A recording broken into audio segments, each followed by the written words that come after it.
Well, something happened in the U.S. court systems this week that now opens up the door for the U.S. government to sell 69,370 Bitcoin literally days before the next presidential election. And before you think that's so crazy and we're off our meds, let's not forget that the very day after Trump announced his intentions to make Bitcoin a strategic stockpile for the U.S.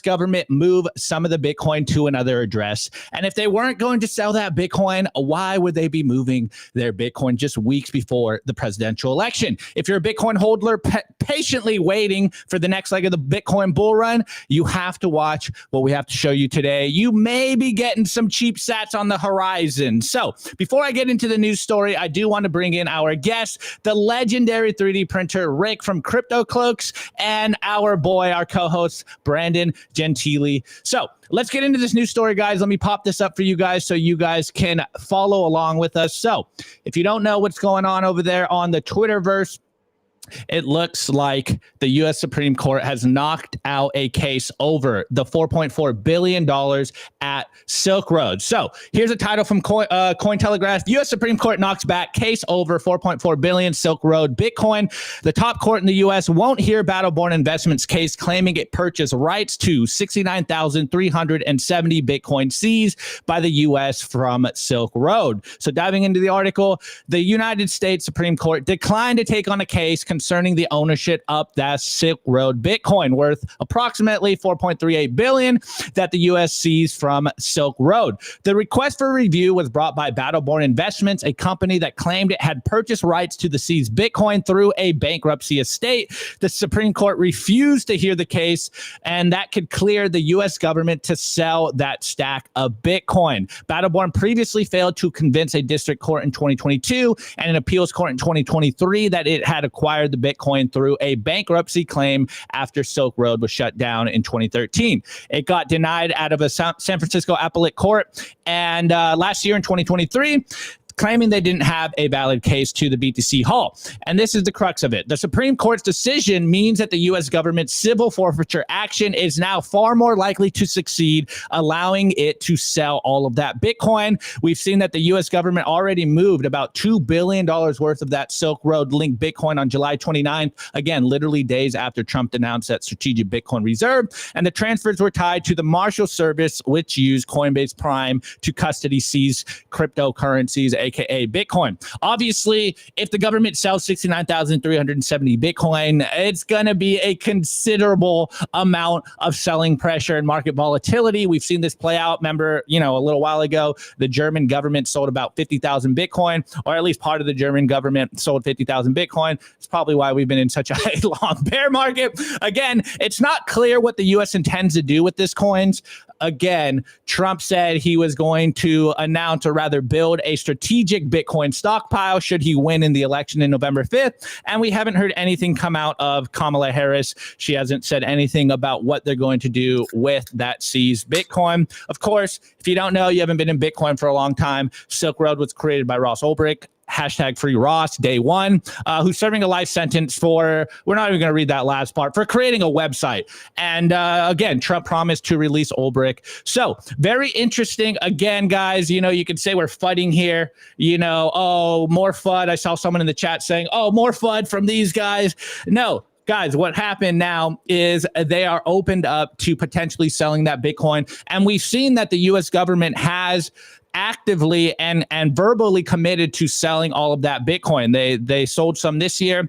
They said that they're going to sell 4 more tranches of that Bitcoin. So potentially that total 69,370 Bitcoin from Silk Road is going to hit the market. And yes, it's very interesting since we're just going into what we all believe to be the next leg up of the bull run. If we get all that Bitcoin on the market, man, it looks like, again, the U.S. government and friends seem to be suppressing the Bitcoin price, or rather just shooting themselves in the foot by selling all of their Bitcoin. And I do have a clip from Jack Mallers at Bitcoin Amsterdam, basically explaining why that's a dumb idea, but we'll get into that later. Anyways, Rick, you've been in the Bitcoin space for a long time. So what's your thoughts on the U.S. government potentially selling all of that Silk Road Bitcoin? I love it personally. I know everybody wants a strategic reserve, but I want Bitcoin out of the government's hands and into the people's hands. That's where our freedom money comes from. I don't want governments controlling it or having any. So I want more people, more plebs to have Bitcoin. So fucking sell it all. Give the Silk Road money back to the people. The U.S. is stupid anyways right now. So let it buck. Let's go. Yeah, I mean, look, I'm 100% with you. Obviously, as I'll show you later in that clip from Jack Mallers, the U.S. government actually embracing Bitcoin, or Trump, if he gets elected, embracing Bitcoin would validate this market. But I'm with Rick on this one. It's like they stole that Bitcoin in the first place. Let's distribute that back into the market. If that means cheaper sats for a short period of time, that means we can acquire more Bitcoin. And This is the real separation of money and state, is when a U.S. or rather any government, nation, state in the world shoots themselves in the foot and sells all of their stolen Bitcoin back into the market. So, hey, will we see this happen? We don't know. This is just the beginning of it. But we do know that the U.S. government has committed to sell those Bitcoins in 4 different tranches. So we'll see if it all hits the market by next year. And it's going to be interesting if they're selling it into an exponential plus size price run of Bitcoin, and they're just going to be so wrecked. I mean, I remember the last time they sold it, I think they sold it and the market recovered very quickly, and within like a month or so, the price of Bitcoin was up like 25% or something. So it's just beautiful to see them get wrecked like this. And hey, play stupid games, win stupid prizes. Hey, the people always gobble it back up, so sell it back to the people. Let's go. We'll take care of the rest. Let's go. All right, Brandon, what's your thoughts on this? Yeah, I couldn't agree more with Rick.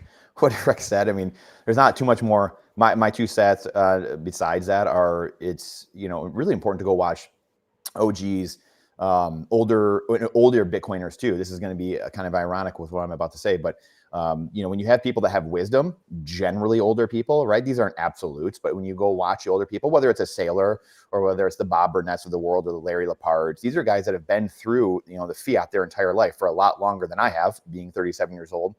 And they have a lot of wisdom to I think they're some of the most important people in a way, because they've had the humility to transfer to where they've been, all the things they've learned, had to then unlearn and then relearn. I mean, you think about how hard that really is at the end of the day to do that.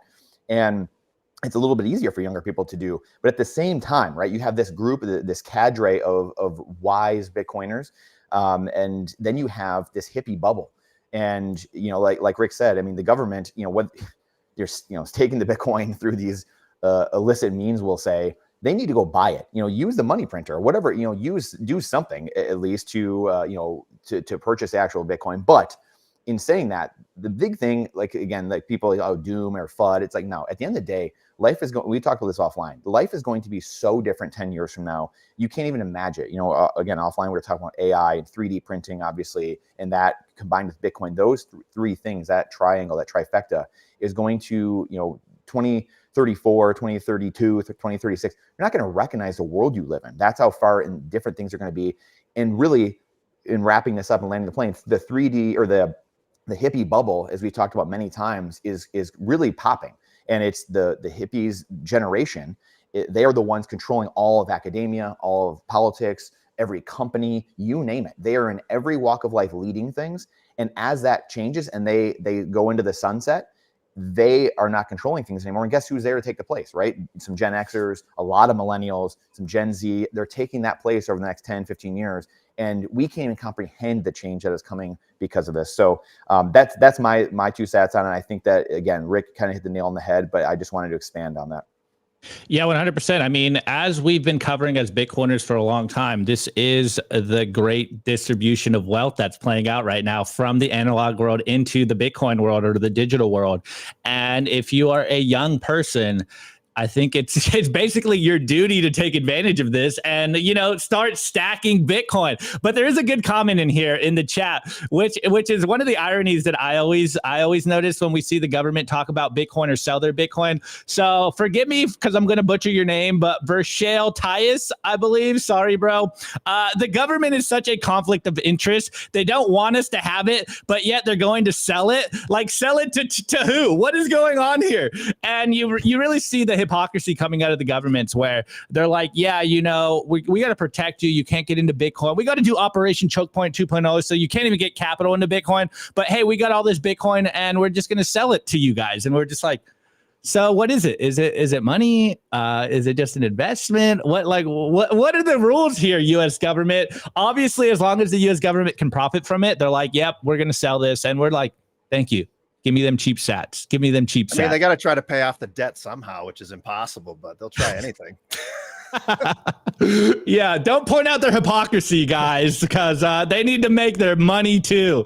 Oh man, absolutely incredible. All right, guys, let's get into the show because, of course, we got a long show for you guys. We got some good stuff. Like I told you today, we got a Jack Mallers clip coming out of Bitcoin Amsterdam. We actually have a very interesting story in the news segment. We really don't talk about altcoins or shitcoins much, but an interesting story came out from the FBI and market manipulation and pump and dump in the shitcoin space. Absolutely incredible story. And then, of course, we got Rick from Crypto Cloaks. So if you haven't been exposed to 3D printing, today's the day where we're going to be talking about 3D printing for you guys. So it's going to be an epic show. Stick around. But before we do that, of course, we got to pay the bills over here at Simply Bitcoin. And shouts out to our lead sponsor, bitcoinwell.com. Buy real Bitcoin. They are a self-custody by default platform, which literally means you need a Bitcoin wallet for you to buy Bitcoin on the platform. Make sure you are not leaving Bitcoin on an exchange, and Bitcoin Well incentivizes that. They're on the mission to enable independence.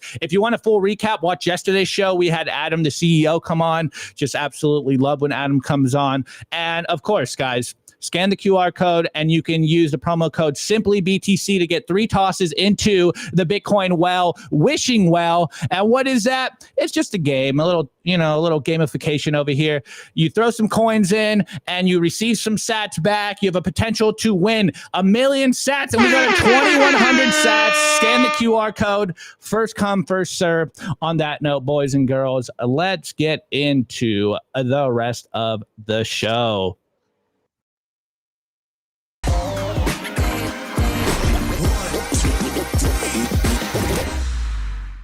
Of course, everything we do on this show, all of our sponsors are Bitcoin companies to help you protect your Bitcoin and get more Bitcoin. So get yourself a stamp seed, guys. Make sure you are putting your seed phrase on titanium, on something indestructible, because you do not want to leave your seed phrase on a piece of paper in your sock drawer and you get hit by a hurricane and then your seed phrase gets wet and running and you put your seed phrase in pencil and you're just absolutely wrecked. Make sure you are stamping your seed in titanium. Get yourself a stamp seed kit and you can use the promo code SIMPLY to get 15% off. Hammer it in. It's hammer time, boys and girls. All right.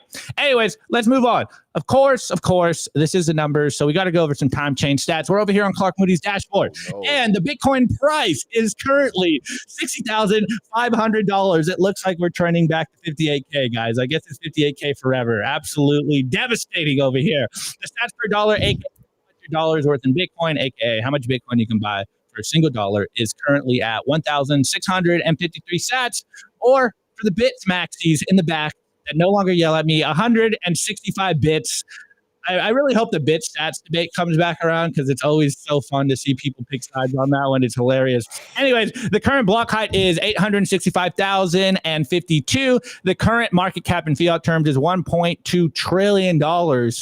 Dang, man, we're getting wrecked by the silver market cap right now. You guys need to pump this. Whales, BlackRock, pump our bags here. Let's get out of this $1.2 trillion market cap. The Bitcoin versus gold market cap is 6.58%. Obviously, so much room to run in the hard money gang. It's not over, guys. Bitcoin isn't dead, metaphorically, I guess. And the total money supply, the percentage issued is 94.12%, which means 19,765,571.11 BTC is currently circulating. And shouts out to Chris yesterday. By 2035, I believe, 99% of all the Bitcoins will be distributed and will be fighting for the last 1% for the next 100 years. So, absolute digital scarcity. It's beautiful. Love to see it. All right. Anyways, as I was telling you, Bitcoin Amsterdam is going on right now, hence why I'm hosting and Nico's over there in Amsterdam being an influencer and I'm stuck at home doing the show. But, you know, the show goes on. The show goes on. But there was a great clip that came out from Jack Mallers. And even, you know, Rick and I, we were talking about this before the show. We talked about it on the show. There is a lot of contention right now in the Bitcoin space, whether the U.S. doing a strategic Bitcoin stockpile or, you know, the Bitcoin reserve strategic asset is a good idea. You know, we can make our cases on both sides. One side is like, we need the separation of money and state. The other side is like, well, if the U.S. really wants to pay off their debt, they should probably be holding that Bitcoin. And as we covered in the beginning, it looks like they might be selling all of the coin that they already hold. So they're just shooting themselves in the foot. But I really do like how Jack Mallers explains why he thinks the U.S. is the most likely candidate to print money and buy Bitcoin. And we've been covering this on the show for a while, that once a nation state turns on the money printer to buy Bitcoin, it is game over. It is number go up to Valhalla. We are hitting the moon. We're going to Mars if they do that. But who knows? Obviously, I think if they did that, it would kind of prove the very fact of Bitcoiners being right, that, hey, maybe this money, this fiat currencies we're using is worthless. If they're printing obscene amount of it, debasing your fiat holdings to buy more Bitcoin, you might want to buy some Bitcoin. I don't know. Maybe let's cut out the middleman and just continue to buy Bitcoin and hold your fiat to just pay whatever you need to. Anyways, let's hear Jack Mallers explain this.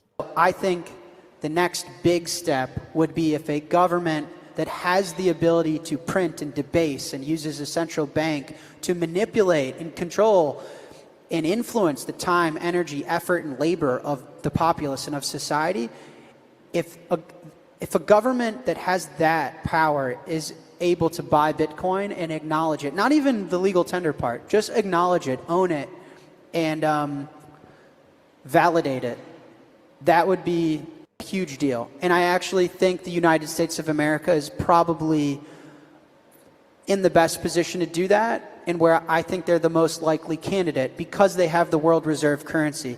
Like the US is like, we're broke, like we just issued debt. Like we're, you know, being the world reserve currency implies that we run these massive deficits and we issue all of this debt, right? And so we are the most incentivized to actually start backing our future promises with something real. So I told, you know, my chief of staff is somewhere in the audience. I told him, like, after El Salvador, people would ask me, you know, what's the next? Is it, you know, Guatemala, Argentina? Everyone was like looking on a map, looking through Latin America. I said, you know, it might be the United States.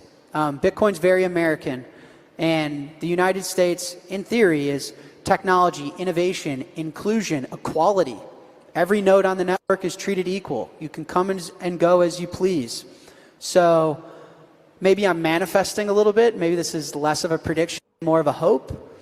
But I think that would be a really big deal. And as big of a deal as El Salvador was, the next step would be a government that actually can print their money and debase the populace through money printing. If they were to say, this Bitcoin thing's legit and we should have some, I think that'd be massive. Love it. Absolutely love it. I've been saying, look, I've been getting yelled out here, especially by Nico, because he's always like, man, things are getting so bad. When are we moving to El Salvador? And I'm like, I'm not leaving. I don't want to leave the U.S. I don't want to give up our country here. And as much as I am on the same line of thinking as Rick, where it's like, look, I want the separation of money and state, I'm also not naive in thinking that, hey, if a government with, what are we at now, almost $36 trillion of debt, like if they ever really want to get out of that debt, then they need to be holding some Bitcoin. And this is the only way that there's a potential possibility for them to pay off that Bitcoin. And I really like how Jack Mallers is putting this. Like, I also fundamentally believe that Bitcoin is as American as apple pie. I think we've heard it in the past, like Bitcoin instills the American ideals in cyberspace. Maybe Saylor said that, I don't know. But I also think that it's very interesting to think of it in this terms, that really once we get a first world nation, like shouts out to El Salvador, they will be number one forever in the history books in regards to embracing Bitcoin. But I think considering their GDP is what, 32 billion, right now. It's like it's smaller than Apple. Like it's a third of what Apple is. Like once we get a first world nation to turn on the money printer to acquire Bitcoin, to acquire the hardest asset in the world, I think that's when the game theory really starts to play out and things start to get really crazy. I know Kaiser loves to call it the global hash war playing out. Of course, he's talking about mining, but when the global hungry hippo Pac-Man game kicks off and the game of accumulation really hits the nation stage level, I don't think the Bitcoin price is ever going to come down again, especially if they're holding that Bitcoin for a long time. Of course, Cynthia Lummis has been on this beat for a long time, talking about that this is the only way for the U.S. to continue to compete on the world stage.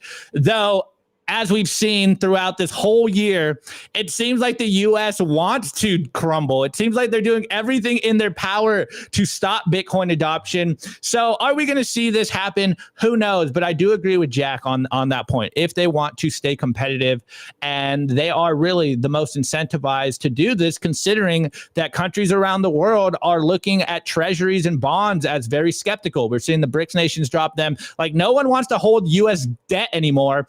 And now they don't have to. We have Bitcoin. And as much as I do agree with Jack on the idea that once, BlackRock came into Bitcoin, it legitimized the space. If the U.S. government gets into Bitcoin, it validates all our thesis. I'm kind of, contrarian. It's like we don't need their validation. But to the normies out there, it would be one of those eye-opening moments where it's like, oh, well, hey, the U.S. government's buying Bitcoin. Maybe I need to buy some Bitcoin. Like maybe you do need to buy some Bitcoin. Anyways, Rick, I see you shaking your head, nodding along. So what's your thoughts on Jack Mallers' clip right there? I personally think the U.S. government doesn't give a shit about how much debt it has or how it ever is going to pay it back. I think they're just going to run the printer forever. Yes, they might have Bitcoin on their balance sheet. Maybe I'm not a doomer or a gloomer. I just think personally, I'm being realistic. The government has never cared about debt after 71. You look back at the graph, it's only just going up exponentially. I don't think they care if they hit 36 trillion this year or 40 trillion next year. They really don't care about debt. They'll just keep printing and doing whatever the hell they want. Something eventually is probably going to crack, and then we might see a change. But I just don't see the U.S. government ever caring about how much debt it has. 100%. I really don't. I mean, you're totally right. Like they get all their power from the debt.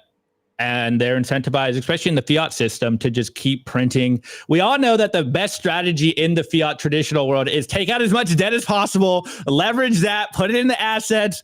And I think the only problem here is like the U.S. government, like how much money do they have in actual hard assets? And I think that is, the rub here is because, as you just said, if something does blow up, they can keep printing money forever, but if it blows up, that's when they're really going to get stuck in a hard place. But I think you might be right. I don't think they care.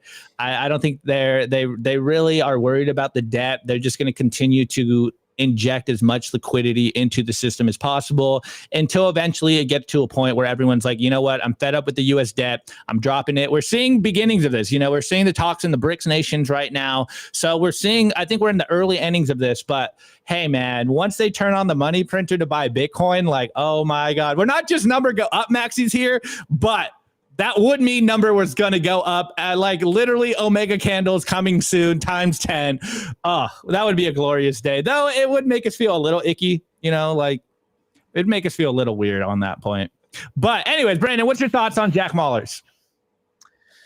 Yeah, I couldn't agree more. I think the next thing is that, one of these countries, a G7 country maybe, or G20 country, or it could be a BRICS country. I mean, someone that has I'll call it unlimited resources in the sense of either a currency printer or just natural resources where they can really start going down the rabbit hole of this. So I think it's going to happen. It's weird because you guys might have touched on this earlier, but again, it's going to happen sooner than we think, but also longer than it probably should, type of thing, where it's the whole, what's the saying of like, everything, happens in a decade, or, happens in what we just experienced a decade in a day type of thing.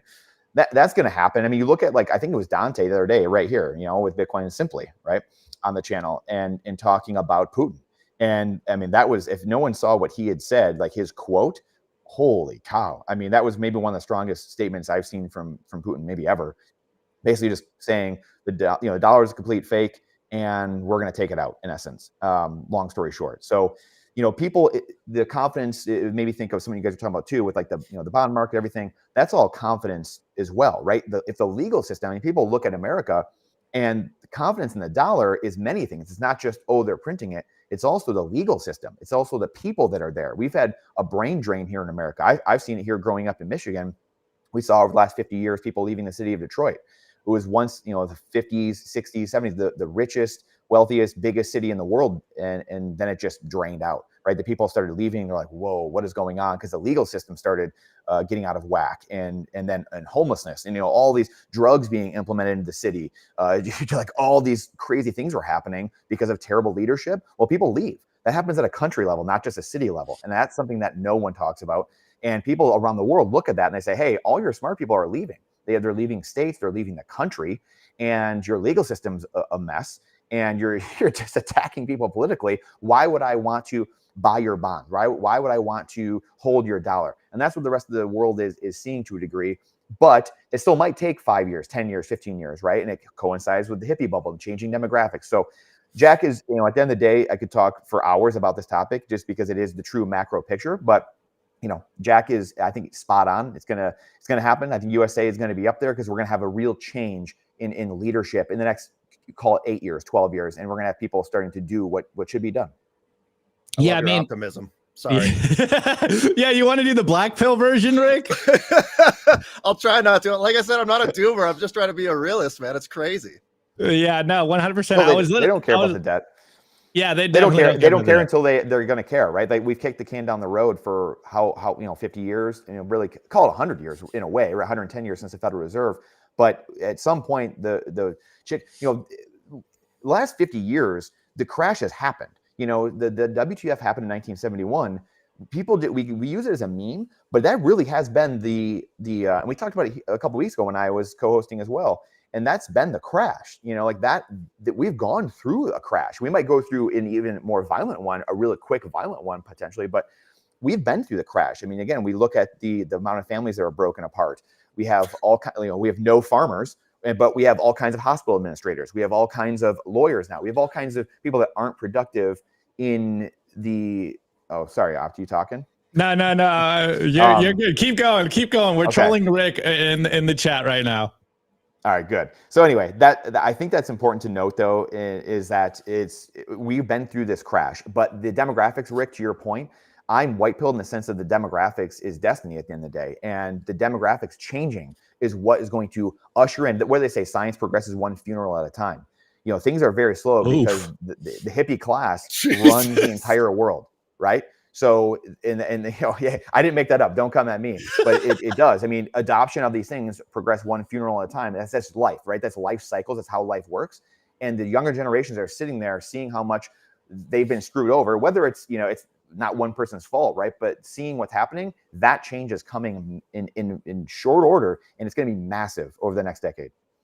Yeah, no, Brandon. Well, first of all, I haven't heard that quote. I really like it. It's a very strong quote. But I love shocking quotes like that. But one thing that you did mention, and I find it very interesting as well, that few people understand that the reason the system is going the way it's going is because people still trust in the institutions. People still trust in the legitimacy of the system. And who knows how long that trust can continue to be built and sustained, because, hey, look, not trying to be a doomer here and being super black pilled, but it really blows my mind how many people, the majority of people, I would argue, fundamentally believe in the legitimacy of the system. And all of us Bitcoiners are just calling their bluff out here. So we don't know how long that can maintain, but we do know that when that shift happens, when that trust is lost, this can change overnight. We've seen this play out, say, in the 80s during the Cold War. Everyone thought that, Soviet Russia was going to be there for a long time. And literally pretty much overnight it crumbled. And I think this is where we are right now in America, where, look, personally, I love America. I love where I live. I want it to continue to be a world superpower, but it's looking like that is fundamentally changing right now. And who knows how quickly that trust is going to be lost, especially right now. It seems more divided than ever. And it's all based on people waking up and not trusting the system. And part of that is because they just continue to print more money. We're all broker than ever. It seems like the unproductive class out there, the administrative class is just totally detached from reality. They don't care what the citizens are doing, and people are fighting back, or at the very least waking up and realizing, wait, is everything a scam? Is the whole world a scam right now? Is everything happening in Washington D.C. a scam? And I'm the sucker here. Like, why am I holding U.S. government debt right now when they can literally print this to obscenity? Like, it can go to infinity. That's why the Canute spawn hole meme is so hard. Everything divided by 21 million. This is why Bitcoin is going to go up. This is why we think Bitcoin is freedom money, because you need to protect yourself and save something that cannot be debased. It all comes back to owning property that will maintain its value through, the next digital decade or two. And we're in that transition right now. And it just amazes me how few people see the writing on the wall. And we're the crazy ones. Rick's been in Bitcoin as long, if not longer than I am. And we're still considered the crazy guys here. If you talk to normies, we're like, you're a Bitcoiner, you're stupid. And you're like, okay, hold up. Like, do you understand what is going on right now? Do you understand the stakes that we're currently diving through? And most people are completely oblivious. So it's crazy. Yeah, I think it's definitely important to keep morale up. The government and the whole entire system is just trying to beat people down, keep you divided, keep you separated, keep your morale down like there's no hope. America, for me, is the greatest country on the planet. Yes, it's in a whole bunch of a mess right now, but I still believe in what the American values are. You look down at what happened in North Carolina and shit, and the actual American spirit that happened. That's what gives me hope. Bitcoin is the only thing that also brings me hope into the world in the future, that we can actually have a money that allows corruption to get erased. So the American spirit is live. It's thriving. Doom and gloom is out there. I still believe in America. I still believe in Bitcoin. Don't let the fucking government take you down. They want your morale down. That's how they win. Don't let it happen. Hold on. Yeah, listen. That's called motherfucking bars. I haven't used that soundboard in a minute. Let's go, Rick. Absolutely agree, guys. This is why optimism is a way of life, guys. We will win in the end. It doesn't mean there isn't hard work to do, but optimism is the way to win. This is how we do it. There's a lot of work to be done, but we're going to win. The good guys win in the end. It's biblical at this point. All right, guys, let's get into the news story, because we do have a very interesting news story. And you guys know our show. It's Simply Bitcoin. We're Bitcoin only. We haven't really talked about shitcoins on this show for a long, long time, but I couldn't help myself on today's story. And we have to dive into this story, which is just, it's literally mind blowing right now. You guys are going to be like, what? WTF? What is going on here? But hey, I'm conflicted on this story. So I was talking to my friend about it, and it's like, wait, were they doing something good here? Anyways, let's get into this. Special shout out to our sponsor, Compass Mining. They make Bitcoin mining accessible to everyone, from beginners to experienced investors. Their turnkey miners gets you online and hashing within 48 hours, making it easier than ever to start your mining journey. Plus, with their active marketplace, you can resell your miner at any time, adding flexibility and value to your investment. Visit their website to access a wealth of resources, learning everything you need to know about Bitcoin mining. Take your first step into the world of Bitcoin mining with confidence. Discover more at compassmining.io. Again, compassmining.io, and see how Compass Mining can power your success.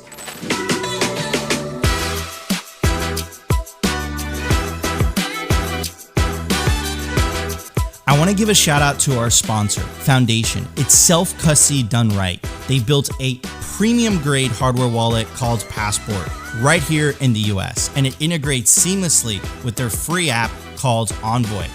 Passport is fully open source and verifiable. It's the most intuitive Bitcoin wallet designed with a UX reminiscent of a classic feature phone, so you'll know how to navigate it and use it the moment you pick it up. It's also air-gapped, meaning Bitcoin stays offline, never touching an internet connection. It's Bitcoin only, open source verifiable, air-gap security model, gorgeous design craft, premium grade materials. Get your Bitcoin off exchanges and into your own hands in just a few minutes with Passport at foundation.xyz/simply. Get peace of mind for your piece of Bitcoin. We made it super easy for you guys to scan the QR code and buy yourself a Passport by Foundation. It's so pretty. Ooh la la. Get yourself, Passport by Foundation. It looks like a Nokia. I think you can actually play Snake on it, but they're just so beautiful, guys. I'm literally going to buy a whole batch of these for every one of my family members for Christmas so I can get them on the simplest hardware wallet to use. It is grandma friendly. Anyways, let's get into this news story. So again, here, let me do a little PSA, guys, before we get into this. The reason I really wanted to bring this on is because we constantly harp on Bitcoin only, that Bitcoin only is the way to go, that all shit coins are scams. They're all affinity scams to get your Bitcoin, and they're all pump and dumps, and the markets in shitcoin land are all manipulated. And if you really just want to hold something long term, you need to save in Bitcoin. And on that note, I know a lot of people on Bitcoin Twitter are always like, oh, dude, you're a Fed. There's Feds everywhere here. They're infiltrating the market. Well, guess what, guys? We have a literal example of this happening in the shitcoin space. So I'm over here on Gizmodo. Here's the headline. FBI created a crypto token to bait, pump, and dump scammers. You heard this correctly. The FBI created a shitcoin to quote unquote bait, pump, and dump scammers. This is why I was saying, like, wait. I'm conflicted here. The FBI created a shitcoin. Like, oh, are you serious? But they did it to catch scammers in the market. Are they protecting them? Like, what is going on here? Anyways, let's look at this press release. So I'm over here on justice.gov, and here's the press release for this article. I'm going to read a little bit on this because it makes a lot of good points that we constantly talk about here. And it's coming from the FBI. And again, I'm not here to be like FBI are good guys because they said it. It's just incredible story here. All right. So again, on justice.gov, here's the headline. 18 individuals and entities charged in international operation targeting widespread fraud and manipulation in the cryptocurrency markets. So the first ever criminal charges against financial services firms for market manipulation and quote unquote wash trading in the cryptocurrency industry. 18 individuals and entities have been charged for widespread fraud and manipulation in the cryptocurrency markets. Charges were unsealed in Boston against the leaders of 4 crypto companies, 4 crypto financial services firms known as market makers, and employees of those firms. These, 4 defendants have pleaded guilty. Another defendant has agreed to plead guilty, and authorities apprehended 3 other defendants in Texas, the UK, and Portugal this week. More than $25 million in crypto has been seized, and multiple trading bots responsible for millions of dollars worth of wash trades for approximately 60 different cryptos have been deactivated. According to the charging documents, the defendants who created crypto companies made false statements about their cryptos, their tokens, and this is what we tell you guys constantly, and executed sham trades in those tokens, aka wash trades, to create the appearance of trading activity that would make the tokens look like good investments. These deceptive tactics allegedly attracted new investors and purchasers, which resulted in an increase in the token's trading price. The defendants are then alleged to have sold their tokens at the artificially inflated prices, a fraud commonly known as pump and dump. The largest of these crypto companies, Saitama, at one point had a multi-billion-dollar market value. The crypto companies also allegedly hired financial services firms, aka market makers, to wash trade their tokens in exchange for payment. As one market maker defendant who has agreed to plead guilty described the practice to a prospective client, the objective on the secondary markets is to find other buyers from the community, people you don't know about or don't care about, because we have to make the other buyers lose money in order to make profit. End quote. 3 market makers, ZM Quaint, CLS Global, and MyTrade, along with their employees, are charged with allegedly wash trading and or conspiring to wash trade on behalf of NextFund AI, a crypto company and token created at the direction of law enforcement as part of the government's investigation. A fourth market maker, GotBit, its CEO, and two of its directors are also charged for perpetuating a similar scheme. And here's a pretty good quote. Specifics regarding the defendants and conduct are detailed in attachment A below. This investigation, the first of its kind, identified numerous fraudsters in the cryptocurrency. I would put a caveat. The shitcoin industry, wash trading has long been outlined in the financial markets, and crypto is no exception. These are cases where an innovative technology, crypto, met a century-old scheme, the pump and dump. The message today is, if you make false statements to trick investors, that's fraud, period. Our office will aggressively pursue fraud, including in the shitcoin industry, or rather crypto industry. These charges are also a stark reminder of how vigilant online investors must be, and doing your homework before diving into the digital frontier is critical. People consider making investments in crypto industry should understand how these scams work so that they can protect themselves. And last quote here, guys. What the FBI uncovered in this case is essentially a new twist to old school financial crime. Operation Token Mirrors targeted nefarious token developers, promoters, and market makers in the crypto space. What we uncovered has resulted in charges against the leadership of 4 crypto companies, 4 crypto market makers, and their employees who are accused of spearheading a sophisticated trading scheme that allegedly bilked honest investors out of millions of dollars. The FBI took the unprecedented step of creating its very own crypto token and company to identify, disrupt, and bring these alleged fraudsters to justice. And very interesting. They also put out this attachment here that, they're seeking information in the crypto investment fraud investigation. And basically this quote right here: if you bought or sold any of these cryptos referenced above, or otherwise believe that you have been impacted by the alleged conduct, please fill out this form.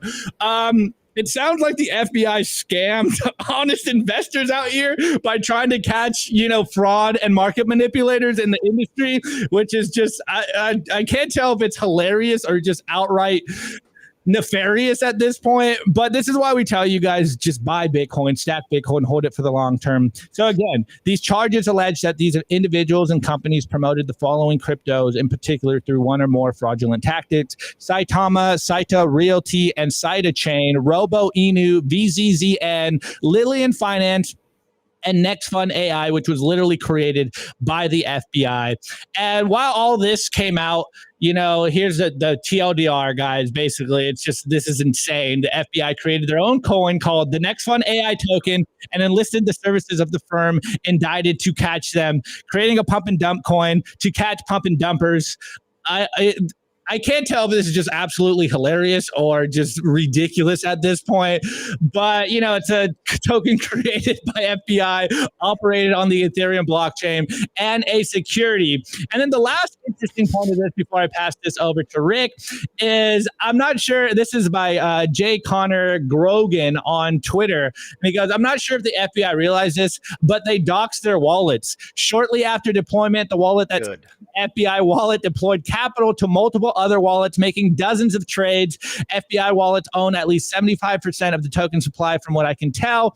And for what I can tell, FBI linked wallets have recently deposited to Token Lawn, Binance, ZZPay, and HTX. And here's part of their portfolio. If you want to copy their trade, don't copy their trade. The FBI is long ETH. You can see it's 38K in ETH, wrapped ETH, about $700. Some apparently USD Treasure and USDC coins, so some stable coins and some shit coins. So I guess maybe the silver lining is that the FBI docks their wallets here, but we've been saying this for a long time. Don't buy shit coins. Not only because now we know the FBI is literally creating Fed coins out there besides stable coins, but they're trying to catch pump and dumpers, and in the process they're wrecking retail investment with a pump and dump. Like, you can't make this stuff up here. It's absolutely insane. Again, the irony isn't lost on me. On the one hand, I don't mean to be callous here, but it is kind of funny that the FBI created a shit coin. And on the other hand, like, they did it to protect investors, but at the same point wrecked investors, and they need you to reach out to them if you get wrecked. Like, It's just absolutely insane and ridiculous. This is why we tell you don't play stupid games so you don't win stupid prizes. Just stack Bitcoin, hodl Bitcoin, take it in the cold storage, and hold it for the long term. Do not buy shit coins. Absolutely incredible. A real throwback to a daily fail here on the show. Don't buy shit coins, period. Anyways, Rick, what's your thoughts on this? Are you surprised? What is going through your head? You know, the worst fucking part about all this is the feds are probably going to make sure you pay your taxes on all those trades.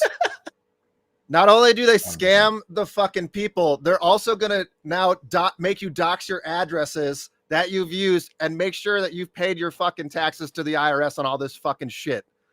I hate shitcoiner scammers, but I hate the ABCs 10 times more. And this is just another example of their bullshit. It pisses me off beyond belief because you know they're gonna fucking ask for taxes on all this shit.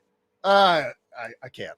Yeah, and also like I think another smoking gun, which people right here, BTC Believer kind of just did, like how many other shit coins have they created to, protect investors or rather scam investors out there? Maybe the biggest shit coin in the room, the mother asshole that all shit coins come out of. Maybe that is also an op that, only Bitcoiners are calling out. Maybe it's only like there's one crypto out there that is the only thing that you should be buying, the only thing that is safe from this type of shenanigans. AKA simply Bitcoin. Like, come on, guys. Like Rick said it best. Like it should piss you off, and it's also just absolutely ridiculous. Like, what in the world is going on out here? Anyways, Brandon, what's your thoughts on this before we move on into the culture? Yeah, I mean, simply we go back to the Fold story, and just I've been diving into it again. I was telling you guys offline, and just their story is a story that all of us need to remember in the sense of just stacking sats, right? This is why you don't shitcoin. This is why you don't go lurking around these corners. You find the truth and you stick with it. It's much easier to live with the truth and to operate on the truth than it is to be, remembering all your lies and trying to claw them all back. And this is, this is why Fold got into the business of just stacking sats, right? They helped their customers doing it. And they're like, oh shit, this is amazing. Like all of our customers are getting wealthier and wealthier over the last 5 years. Maybe we should do that too. So they started doing that too. That happens at a personal level, a company level, and a sovereign level. And everyone will keep realizing that because these are the games. Like you said, play stupid games, you get stupid prizes. And this is just idiocracy playing out. It's the end of the road, like we've been talking about. And people are just out there trying to, sometimes through no fault of their own, right? We've been forced down these rabbit holes to try to find extra return, find some alpha or whatever it is, just to live, and so this is that thing where, it's comedy. Like it pisses you off and it's comedy at the same time. You don't know where to kind of turn because it is government creating this scam coin to scam people and then in turn find scammers. It makes no sense, and it just makes you pissed and cry and laugh all at the same time. But this is the importance. This is why it is important, Opti, for you to share these stories once in a while, to just remember, hey, this is, remember the Fold story in the sense of Will talking about this over the last year or so. He has these stories of, hey, all these great customers in the company, what we're doing, and seeing your purchasing power go up on time. And then you kind of juxtapose it with, hey, if you go in this scam world, this is what's happening. You have to somehow have, be a quant and have this algorithmic trading and then know the people that do, it's like, what world do you want to live in? You want to live in this world of truth where you can just go to work and stack sats and be with your family and touch grass and be outside? Or do you want to be over here, scamming and lying and doing all these ridiculous things just to try to scam others out of theirs, right? I mean, it's really that simple at the end of the day. Totally. And shouts out to Roman in the chat. It's comment. It brings a whole new angle to everybody is a scammer. This is like exactly what I was saying in the numbers portion. Where like once everyone wakes up to the fact that the quote unquote legitimate institutions out here are the biggest scammers and criminals in the world, like that's when the trust in the system collapses. And I really feel callous right now because I'm like laughing about it, but it's just like, man, being being a Bitcoiner that's been in this since 2017, you know, we've been speculating on this and hearing rumors about this, but now that we see this is actually the case, that like, yeah, we're gonna make a shitcoin pump and dump to protect the investors from pump and dumping, and yet people are gonna get caught up in it. But again, it also does expose kind of the psychology behind shitcoins out there, and this is why it's a lose-lose situation for the average person on the street. Like, yeah, you know, if you look at the markets out there, you look at a, you know, shitcoin exchange, everything might be green, but you never know when the rug pull is coming. And personally, I don't want to be gambling in a shitcoin casino. I just want to hold hard assets. I want to hold the best money in the world. I want to hold something that won't debase my value, that isn't stealing my time and energy. I just want it to sit there and grow over time. And this is why, just keep it simple. Just stack sats and stay humble. It's literally the best way, guys. This is the only, actually at this point, this is the only way, because now we have examples of literally FBI creating shitcoins. Anyways, I'm sure we could rant about this for a minute, but I do want to talk with Rick about 3D printing, because I absolutely love 3D printing. And he was hipping me to some of the new 3D printing machines, which, you know, I might have to go cop one now. I might have to go buy one now. All right, let's go. Let's get into the culture, boys.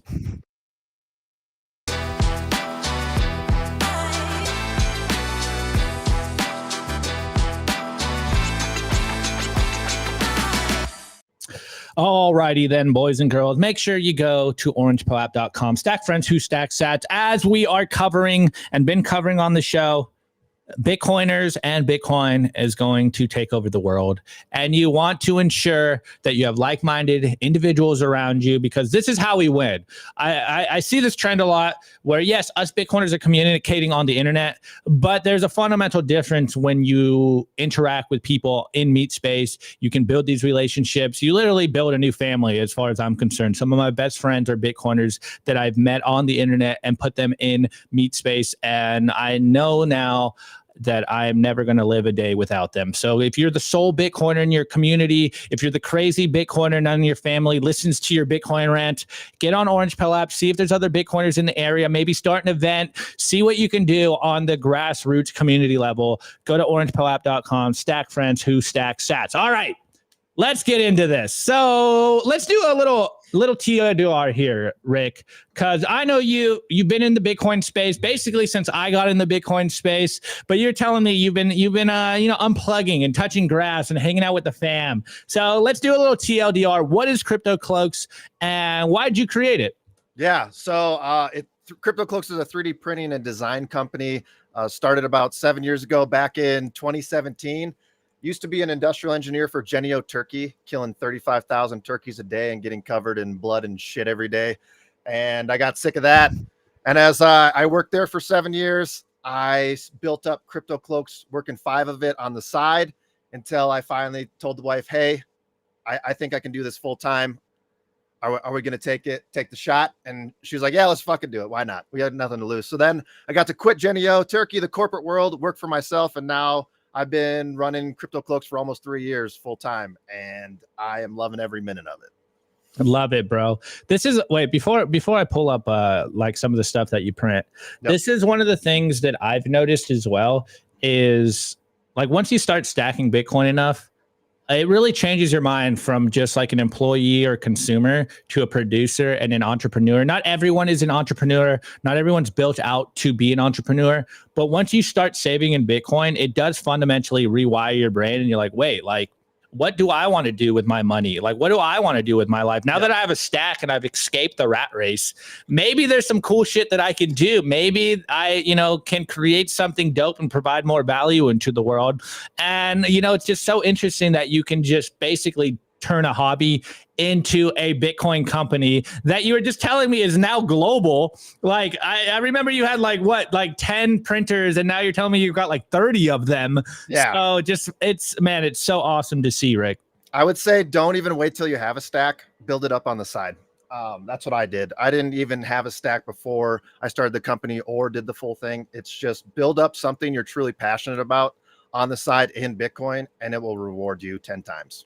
Totally, dude. 100%. All right, let's look into some of the stuff you create on the website. Actually, how about let me rewind a little bit. Let me rewind this a little bit. Rick, Yes. let's do a TLDR shill for why everyone should have a 3D printer, because I know you were telling us before the show what you think is the importance of people having a 3D printer. Yeah, there's two things that I always tell people is you should have Bitcoin, and the second is every Bitcoiner should have a 3D printer because it's self-sovereignty on a whole different level. The things you can print are endless. If you have an imagination, you can create anything you want, print anything you want. If you break something at your home and you need to print a replacement part, there's opportunities. If you want to do the gun route, you can 3D print your own guns. And I've done tons of those before Colorado became a commie state and made me get rid of them all. So I would say 3D printing is self-sovereignty to a whole different level, and it goes perfectly with Bitcoin. You have the money self-sovereignty, and now you have the aspect where you can create and design anything you want. There's billions of files out there. If you think of something that you want to print, you can search on the internet and you can print that file at home on a 3D printer. Love it, bro. Love it. Okay. Again, some advice for people out there. If people, and I literally asked you this before the show, if people are looking to buy a 3D printer, what do you recommend to them? I know there's, different price ranges. So maybe go on the lower end if they just kind of want to experiment. Yeah. And then what is your recommended 3D printer? Yeah. So if you want to even just get started, you can just start out still with Creality V2s. Creality 3 V2s, they're like $100 on sale. If you just want to get your feet wet, see if it's even something that interests you, I always recommend that. You can 3D print parts on your printer to make that printer better. So then you can learn a whole different aspect on that. If you have a bigger budget, say like $500 to $700, and you just want pretty much something that's print go and you don't really need to tune anything. I used to have Prusa MK3s all the time. I've slowly swapped to Bamboos.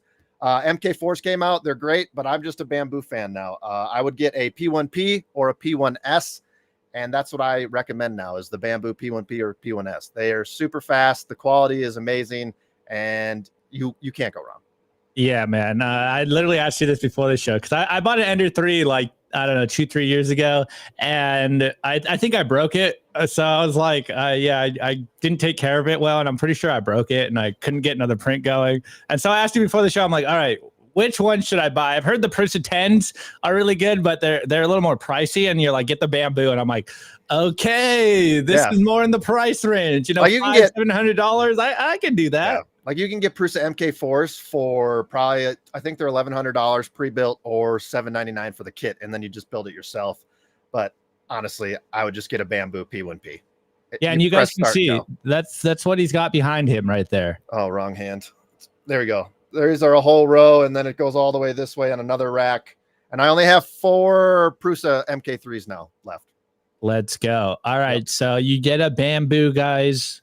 And you can do just get a printer in general. Get a 3D printer and start the rabbit hole. It's awesome. It's awesome. All right, let's talk about some of this stuff. Actually, let's start on this because Nico did kind of sneak peek this on the show. So if you're a Crocs Maxi out there, you can get some I don't even know what they're called. Are these called inlets? They're called gibbets technically, but then we use that term, and Crocs actually did a cease and desist on us and like went after us for using gibbets. And I was like, Jesus Christ. Okay, we'll call them Shutoshis then. So it's literally just Croc gibbets, but with a different name because they'll come after you. That's so funny. Yeah. Gibbets, not gibbets. They're Shutoshis. They're Shutoshis. Wow. Okay, let's look at some of this other stuff. So yeah, guys, go to cryptocloaks.com. If you wear Crocs and you like the stupid little things on your shoe.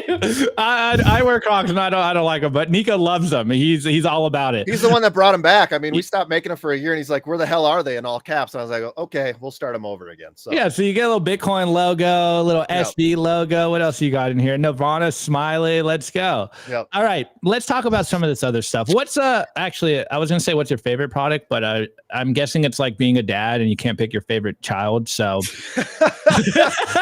yeah, man, being a new dad's project? fucking awesome. The latest project, God, I don't even. BitX cases are always the hottest thing now. But my favorite product is forever is the Bitcoin grenade. That is pretty much a staple of where we came from. What really made us into it, besides all of our node cases. Oh yeah, there's Max Kaiser's El Salvador version. Are you still printing all? Yeah, here we go. Custom colors. You can fully customize everything. Yeah, Let's go. That's our go-to. Let's go. Okay, and what else do you say? Node cases. Can I pull these node cases up? Yeah, we do a lot of like mining shrouds. One of my favorite projects I think we've ever done is the S9 space heaters, and we fully open sourced all of that. You can print your own case. You can print all the adapters to turn your S9. We actually have a 30-page guide that kind of walks you through everything. That's on the top under God, where is it? Do File Factory 2.0. We can show people where to do it, and then do the future of space heaters. You might have to scroll up and then go down on the little highlight it. Okay. Right there, the future of space heaters. Yeah, so this is a 30-page guide of how to build your own electric space heater out of an S9 and heat your house. If you're using an electric space heater, stop it. I built the guide to literally help you use a Bitcoin miner instead and get sats. And all the files are open source. You can literally print your own. If you want to buy the case from us, you can do it. If you want to buy an S9, get it from Kaboom Racks, build it out. But absolutely, the cold season's coming. That is my favorite project. We did that, I think, a year or two ago, and it still is my favorite thing that we've done. Let's go. That's Yeah, awesome. dude. 3D printing is super cool. And you can, print yourself some cases for your hardware, print yourself a honey badger, print yourself a Bitcoin preferred sign if you are brick and mortar over here. So many cool stuff over here. But I do want to mention this that I think it's up here. Sorry, I was looking at some of the products here. You do have this 3D printing basics guide here. Yeah, it's a work in progress. So it used to look way better with pictures and everything, but ever since we got rug pulled from our Bluehost hosting provider, after they completely took down our site with no warning, we had to rebuild completely in 2 days, and I have yet to get that page because we've just been so busy. There's very basic like words, as you can tell. There's no pretty pictures like it used to be. I will work on getting that up. Let's go. Absolutely incredible. But yeah, man, I also will highly recommend 3D printing. One of my boys, Joe Rogers, he's a huge fan of 3D printing. Love Joe. Yeah, Joe's the goat out there. And I totally agree that I had a 3D printer and I just moved. And I think in the process, I broke it even more. So I was asking Rick, I'm like, wait, which 3D printer do I get? Wait, I don't have to spend $2,000 to get an epic one. Like, okay, I'm getting more excited about this. But anyways, Brandon, I know you were asking Rick some questions before the show. You want to jump in right here? Yeah, first off, I'm ticked because I got some Crypto Cloaks Bitcoin trading cards holders, but I think they're at the other office. So I'm ticked because I forgot them, thought I had them here. So yeah, Rick's made so many cool things, protecting some of our Bitcoin trading cards, everything, but some collaborations there. But one of the questions I had for you, Rick, was how are you using, like the 3D printing rabbit hole, like I was saying offline, is not something I've gone down very much. I've been getting it down the AI rabbit hole really kind of just this year more. But how are you, or have you used, because the 3D printing sounds similar to the chat GPT prompt in a way, like you said, getting creative. I mean, the more you work with AI, obviously you get more detailed, you get more nuanced, you get the better answers it's going to give you. Have you done any AI and 3D, printing in conjunction with each other? Have you, kind of played with that much yet, or just? I haven't much, but there's now software out there with AI that is starting to do text to 3D models. And that is evolving super fast. So all the stuff that I would design is you can now get really basic stuff, type in your text of like, say I want a gear with 38 spokes and the inner diameter, outer diameters, and you press a button and it will literally create an STL for you within like 30 seconds. And then you can just bring that to your printer and slice it and print. Wow.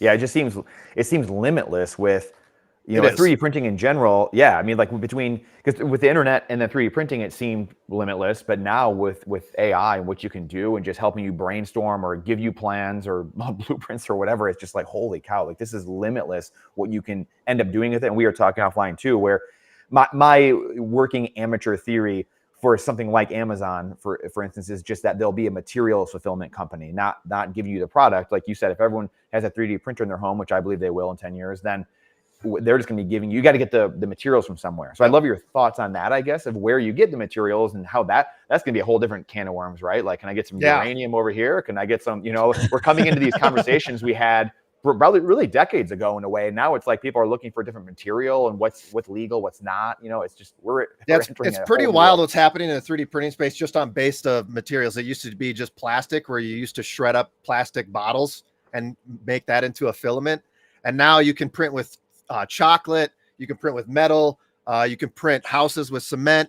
Wow. It's really starting to evolve, and the metal 3D printing is something that really interests me, but they're like $100,000 to start out with. So I'm slowly saving to get one of those. And what that does is actually it's a bin of powder, and a laser goes through and makes the layers as it goes up through the powder in the specific spots as it goes down. It's mind blowing.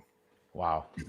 Yeah, it's crazy. Like 3D printing houses. I saw that and I'm like, what is going on here? I don't know if I trust that yet, but I mean, it's super cool to watch a whole house go up with a giant crane and a 3D printer attachment on it. And you're like, holy shit. Yeah, guys, Twitter search it. I'm sure you can find it on Twitter. It's absolutely incredible. All right. We do have a good question here from Roman for you, Rick. He goes, does the printer come with software to design stuff? You kind of answered this, but to clarify.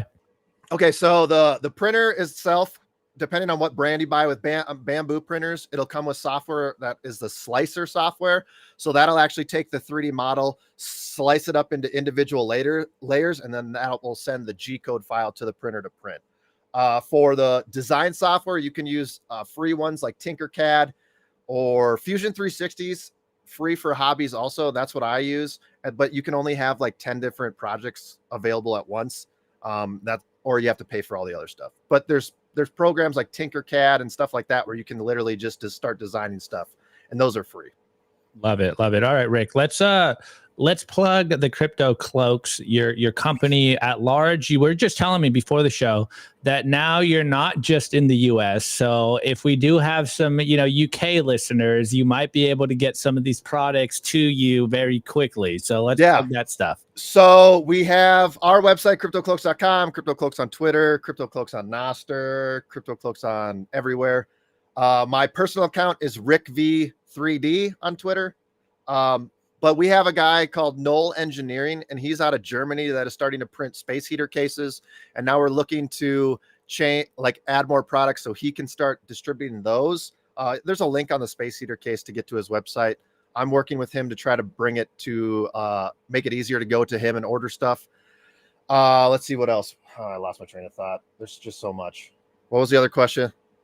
I think you answered it. Did I answer it? Yeah, I think you did. You guys are worldwide, from literally a hobby to now you can I remembered. Sorry. Yeah. There's the place that just opened up in France, London, that is starting to sell a whole bunch of our products. He bought a ton of stuff, and now he's selling them in his local bazaar, the Bitcoin Bazaar in London. Tight. So you can grab them from there too. Actually, one last question. I was actually looking at. I remembered you were doing the paid for sats. You guys can name the printers.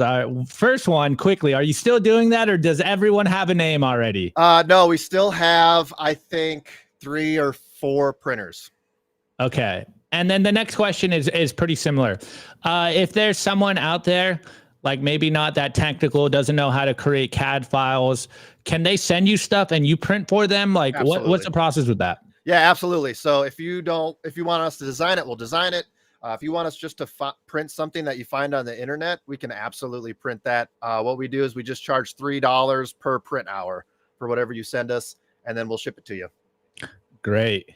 Absolutely incredible. Except maybe there's a caveat here. No pews, I'm guessing. Can't do that. No, I can't print you lowers. That's illegal, and I'm not going to federal prison. So please do not send lowers. I have all the files, but I will not print them and send them to you. That is illegal, and I will not do well in prison, so I don't plan on going. Yeah, we gotta put some guardrails on here, or else your flood box is going to be incredible. And buy your own printer, print your own gun. That's what I highly suggest. That's how you stay self-sovereign. Let's go. All right, guys. Well, we're at the end of the show and wrapping up. Rick, I want to give you your last 2 sats. What's the last message you want to leave with the audience? It could be about printing, it could be about life, whatever. What's the last message you want to leave with the audience? Fuck the feds, family first. Bitcoin is fucking for family. Let's go. I highly endorse this message. Totally. Again, one more time, Rick. What are your socials? Where can people find you? Yeah. And how can people get in touch with you? Absolutely. CryptoCloaks.com. You can send me an email at rick@CryptoCloaks.com. You can find us on Twitter, Instagram, Telegram, Nostr at Crypto Cloaks. So we're there. Let's Search the go. name. Love it, bro. Really appreciate it. I will do the same thing, Brandon. What is your final message for the audience? Thank you for co-hosting today. Absolutely. Always love being here. You have to keep the education going forward. Find a finite asset for your finite time and energy. That's my message. Yeah, follow Rick, follow Simply Bitcoin. You guys got awesome shows going on. Rustin's show, Dante's show, this show. Just incredible content out there to help orange pill people, educate them, help people not be in FBI pump and dump scams, things like that. So just beautiful stuff. Get sovereign, get a 3D printer. There's so much information right there just on Rick's website alone. So go check that out. So cool. Check out Bitcoin trading cards. Again, educating people and just everything we can do to move this ball forward, because the next 10 years, as we can see with this show, is going to look very different compared to what we are standing here today. So let's get ready for it. It's going to be a beautiful thing. So yeah, just Brandon_Gentili on all the different socials, Twitter, Nostr, YouTube, everything. Love it. Love it. Actually, sorry. I do have one more hard-hitting question from the chat for you, Rick. This is from Opti Search History. How deep does TSA search? Hey, Ricky, do you print lint rollers? I'm pretty sure there's probably a file out there that you can 3D print your own lint roller. You see this? You get lighter color shirts. You can't see cat hair anymore. That's how you do it. I don't wear black shirts anymore. Fuck that. Oh, love Quick it. learner. Love it. Oh, man. Well, Rick, thanks for coming on the show. Can't wait for you to come back on. Yeah, next time you got some cool stuff coming on, or you want to rant about 3D printing or something, we'll bring you back on. So let me pull you behind the scenes. Same to you, Brandon. You'll be on the show more often because Nico travels and I stay home in the gilded cage that is Simply Bitcoin. So appreciate you, Brandon, and everyone else out there. This was our Thursday, October 10th show, episode 1093. Of course, comment your thoughts, guys. We'd like to hear your thoughts. Share, subscribe to this content. Make sure you put your notifications on. Of course, we go live Monday through Friday, 12:15 p.m. Eastern time. Well, we said it at 12:15. We probably go on live around like 12:20. So, stop yelling at me for being late. We got to work some things out. We make you wait for the algos. Hashtag for the algos. But we appreciate you guys. Get outside, touch some grass, eat some good food, call your loved ones. Make sure you are living the Bitcoin lifestyle, not just stacking sats. There's a lot of work to be done here. But as you can see, we're on the precipice of Bitcoin taking over the world, and you are on the front line. So continue to be the Bitcoin soldier that you need to be. On that note, guys, peace out. This is your boy Opti, and I'll see you tomorrow. By bitcoinwell.com, a Bitcoin-only platform on a mission to enable financial independence.